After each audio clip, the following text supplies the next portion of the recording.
I'm Alex. I'm an ex-naval officer for 20 years, from age 20 to 40. After I left the Navy, I run my own restaurant for the past 12 years. But because of my passion at sea, I was invited, in a way, volunteered also to come and teach powerboat. In fact, there's a lot of adventure out at sea. But I thought one of the most interesting things was when you one of these things in South China Sea, doing some exercises, and you see one pot of dolphin, more than 100 over, just swimming beside you. And they are not just swimming, they are just like playing with you. Like my whole ship is the mother or the father. Aww. They just swim beside you. It happens not only once. I saw that also, there was once in Indian Ocean. But the last time I saw in South China Sea, near Singapore waters, you cannot imagine there's so many dolphins. Somewhere in September or August period, we have haze. When you have haze, you have restricted visibility. That is where bad weather plus haze, and you are moving at high speed. Because of some operational reason, we move at high speed. And then suddenly you will see that your whole ship bow actually went inside the water and then come out of it. To me, to us, especially when we command the ship, we worry about the man on the deck of the ship because we still need to get certain operation done. And bad weather, bad visibility, and you still need to carry out certain operation. I think that is pretty scary. But I think one of the scariest place that I ever been to was Pelampang River.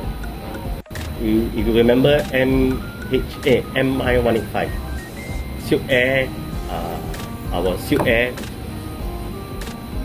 fell into the river of Indonesia. I was the first ship to went in there. And it was a place that we have never been there.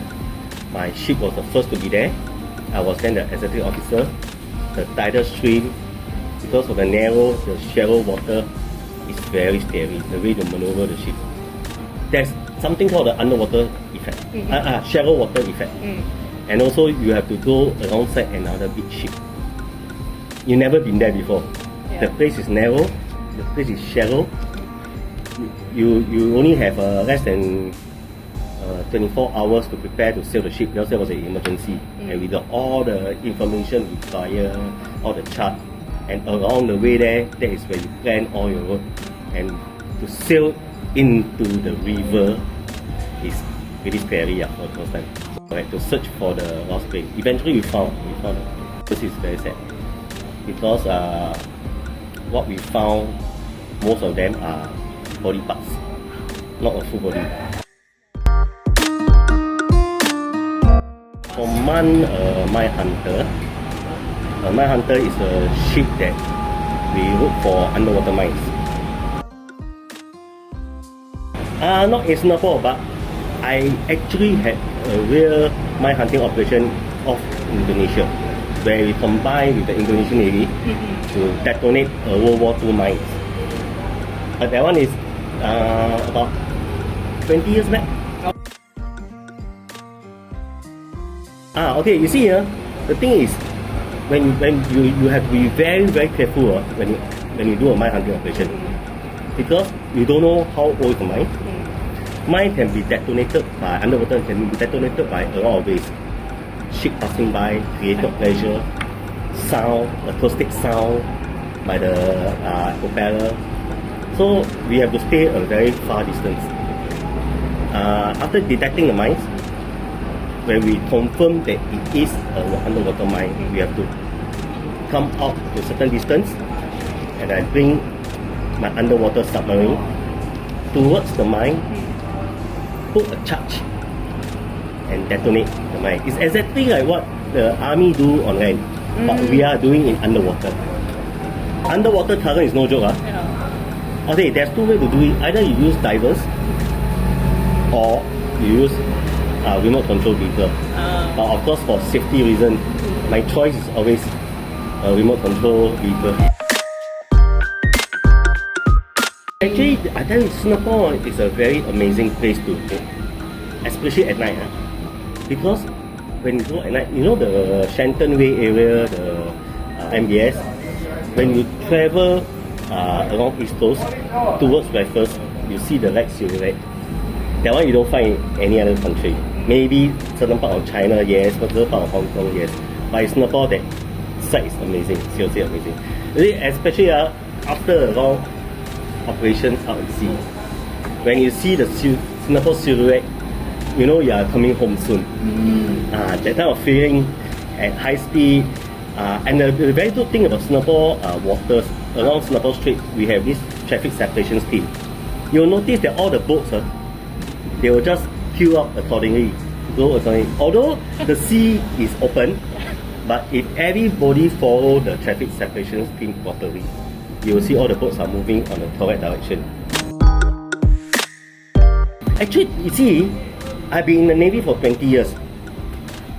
You cannot say you leave the Navy and then you totally forget about the sea. There's still passion. A small thing like when you go to Batam on the ferry, you step outside of the ferry, you feel the kind of the rush of the sea that is so connected with you. And then I thought, hey, I got this skill. I just want to share and then teach people who want to boat. My skill is not one day, 2 days, 20 years. Don't go to waste. Other than sometimes we charter a boat, we go out for fun. But I thought a very good way to share my knowledge, to help people get powerboat license, you come and teach.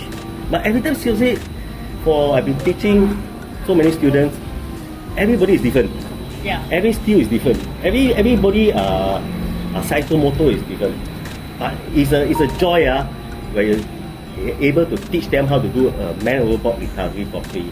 It's a joy that you see a person that totally no experience out at sea can bring the boat so smooth into the harbour.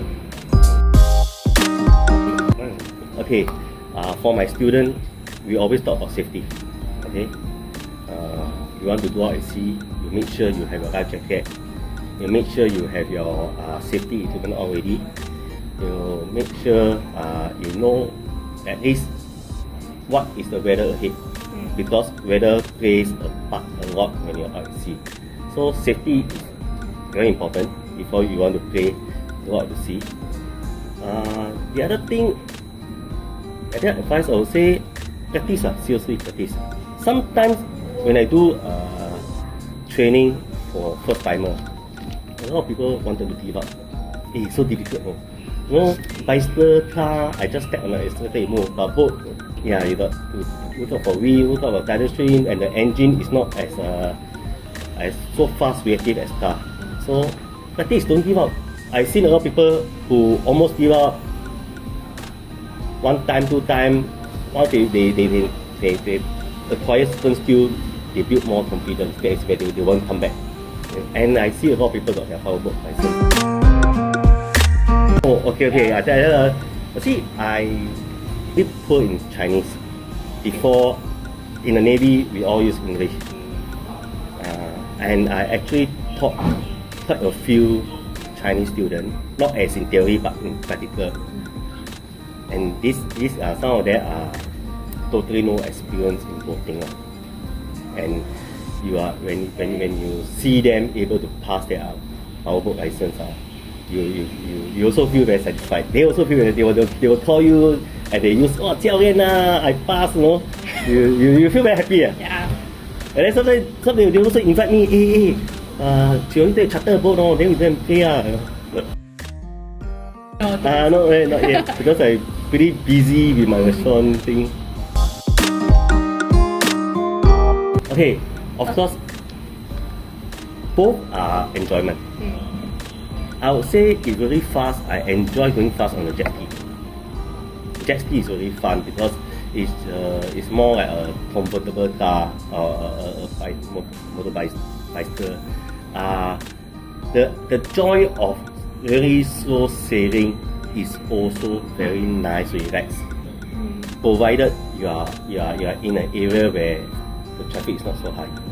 But if you come to the southern part of Singapore, I don't think it's fun to just do slowly because there's too many factors to go to fault. But if you are on the northern part, near Pulau Serangoon, yes.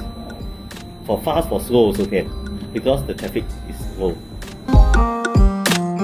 Okay, I thought for those that have not tried PPCDL, my advice is come and try. It's not that difficult after all. Yes, I know a lot of people felt that the theory is quite tough to pass, but it's a full-time license. You pass once and your license is there. Okay, and also for those who have passed PPCDL, don't forget what you learn. Don't forget what you learn. Apply even after you got a license. Not sure, just go back to the book. When you want to go out at sea, prepare yourself with all those that you have acquired. I know it's easy to just let go the line and sail the boat, but don't forget about the safety things that we were taught you, looking out for weather, looking out for other ships' movement. So my advice always to them, don't forget what you learn even though after you pass your PPCDL. After I left the Navy in 2011, I ventured into the F&B business, and it was a coincidence of knowing a chef, a China chef, and then we started off a restaurant with them. I learned the trade, and eventually I started another restaurant by myself, and I've been doing that for the past 12 years. My restaurant name is China Taste. I run this restaurant 12 years. Although it sounds like a very typical China restaurant, it is a so-called Singaporean China restaurant. Whatever kind of China food that you want to experience, we have, but not so oily, not too spicy. Everything is adjusted for Singaporean. So anybody who want to experience China food can always come to China Taste at 133 Taiwan Road.